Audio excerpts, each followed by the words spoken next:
വിധിയുടെ വിളയാട്ടത്തിൽ പ്രവാസിയായ ഭർത്താവും ഏകമകനും തന്നെ വിട്ടുപോയെങ്കിലും തളരാതെ ഒരമ്മ.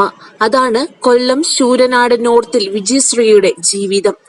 ഷാർജയിൽ നിന്ന് നാട്ടിലേക്ക് മടങ്ങിയെത്തിയ പ്രവാസിയായ അച്ഛനെ വിളിക്കാൻ പോയ 2ാം വർഷ ബികോം വിദ്യാർത്ഥി അമലിനെയും അച്ഛൻ രാജൻ പിള്ളയും ശൂരനാട് നിവാസികളുടെ ഒരിക്കലും മങ്ങാത്ത ഓർമ്മയായി ഇന്നും അവശേഷിക്കുന്നുണ്ട്. അടൂർ ഏനാത്തെ സെന്റ് സിറിയൻ കോളേജിലെ 2ാം വർഷ ബികോം വിദ്യാർത്ഥിയായിരുന്നു അമൽ. വിദേശത്ത് നിന്ന് മടങ്ങിയെത്തിയ അച്ഛനുമായി വീട്ടിലേക്ക് വരവെയാണ് അപകടത്തിൽപ്പെട്ടത്.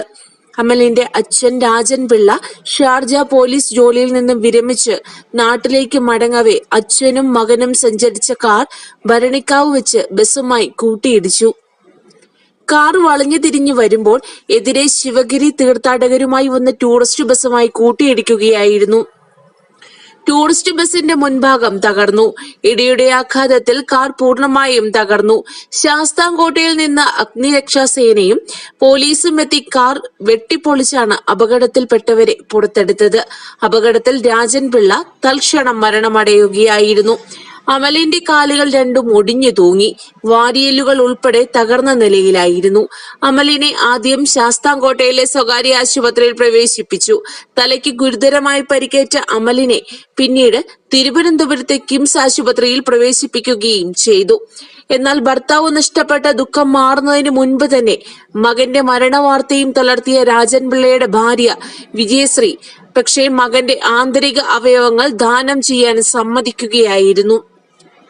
സംസ്ഥാനത്ത് മരണാനന്തര അവയവദാനങ്ങൾ കുറയുന്നതിനിടയിലും 2019 ആദ്യ ദാതാവായി മാറി വിജയശ്രീയുടെ മകൻ അമൽ. മകൻ അമൽരാജ് മസ്തിഷ്ക മരണം സ്ഥിരീകരിച്ചതോടെ സംസ്ഥാന മരണാനന്തര അവയവദാന ഏജൻസിയായ KNOACയിലെ പ്രവർത്തകർ കുടുംബാംഗങ്ങളോട് അവയവദാനത്തിന്റെ പ്രസക്തി അറിയിച്ചതോടെ വിജയശ്രീ അവയവദാനത്തിനുള്ള സമ്മതം അറിയിക്കുകയായിരുന്നു. തുടർന്ന് ഒരു വൃക്ക തിരുവനന്തപുരം മെഡിക്കൽ കോളേജിൽ ചികിത്സയിലുള്ള രോഗിക്കും ഒരു വൃക്കയും കരളും കിംസിൽ തന്നെ ചികിത്സയിലുള്ള 2 രോഗികൾക്കും കോർണിയ തിരുവനന്തപുരത്തെ കണ്ണാശുപത്രിയിലെ രോഗിക്കും നൽകി.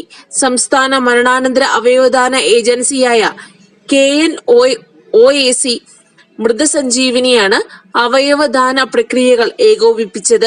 അമലിന്റെ സംസ്കാരം വീട്ടുവളപ്പിൽ നടത്തി. കൂടുതൽ വാർത്തകൾക്കായി ഈ ചാനൽ സബ്സ്ക്രൈബ് ചെയ്യുക.